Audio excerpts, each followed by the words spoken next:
এক গ্রামে বাস করত এক গরিব চাষি। তার নাম ছিল করিম মিয়া।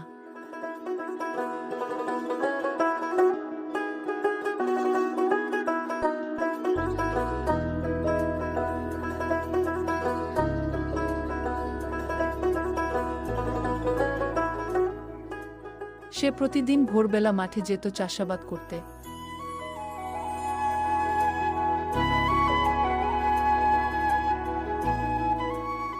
আর সন্ধ্যায় ক্লান্ত হয়ে ঘরে ফিরত।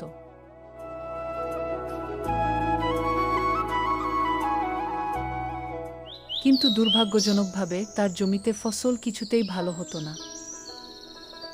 মাঠে কাজ করতে করতে সন্ধ্যা হয়ে যায় এবং বাসায় যেতে যেতে করিম মিয়া ভাবেন, কি যে করি, মাঠে ফসল ভালো হয় না, এদিকে ঘরে কোনো খাবার নাই। পরের দিন সকালবেলা করিম মিয়া ঘুম থেকে উঠে তার বুকে বলল, বউ, ক্ষুধা লাগছে, খাইবার দাও, শুধু পানি খাইয়া কি মাঠে কাজে যাওন যায়? ঘরে তো কিছু নাই, তোমারে কি খাইতে দিমু? এমনে কয়দিন না খাইয়া থাকা যায়? চাষি বউয়ের কথা শুনে এবং না খেয়ে মাঠে কাজে যায়।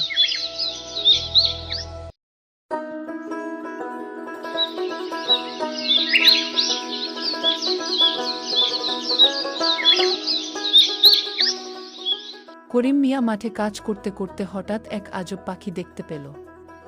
পাখিটা দেখতে অনেকটা কাকের মতো, কিন্তু চোখ দুটো জল জল করছে আর কণ্ঠস্বর ছিল অস্বাভাবিক কাঁপা কাঁপা। পাখিটা বলল, করিম মিয়া, তুই যদি আমার কথা শুনিস তাহলে তোর জমি সোনার মতো ফসল ফলবে।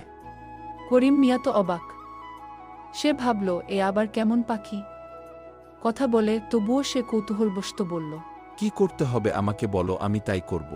তুই প্রতিদিন এই মাঠে এক থালা দুধ আর 4 বাটি পায়েস রেখে যাবি, তাহলে তোর জমিতে সোনার মতো ফসল ফলবে। করিম মিয়া প্রথমে ভাবল, এ তো ভূতের কারবার মনে হচ্ছে। সেই পাখির বেশে ভূতটি। খাবারের অপেক্ষায় সে ওরা গাছের ডালে বসে আছে। ক্ষুধার জ্বালায় আর ভালো ফলনের আশায় সে পাখির কথা মেনে চলতে লাগল এবং পাখিটির জন্য খাবার রেখে গেল। কৃষক চলে যাবার পরে পাখিটি উড়ে এসে খাবারের কাছে বসল। এরপরে পাখি থেকে ভূতের রূপে পরিণত হল।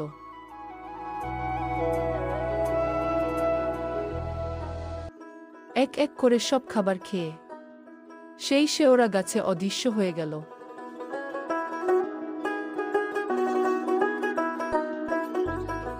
এক সপ্তাহ পর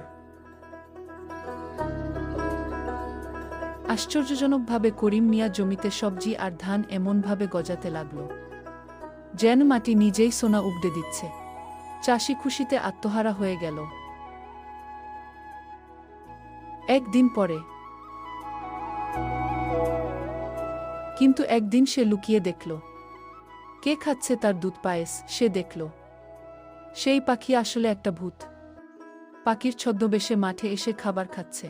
ভয়ে করিম মিয়া দৌড়ে পালাতে গিয়েও দাঁড়িয়ে গেল। সে বলল, ভূত হোক বা পাখি হোক, তুই তো আমার উপকার করেছিস, তোর খাওয়ার বন্দোবস্ত আমি ঠিক রাখব।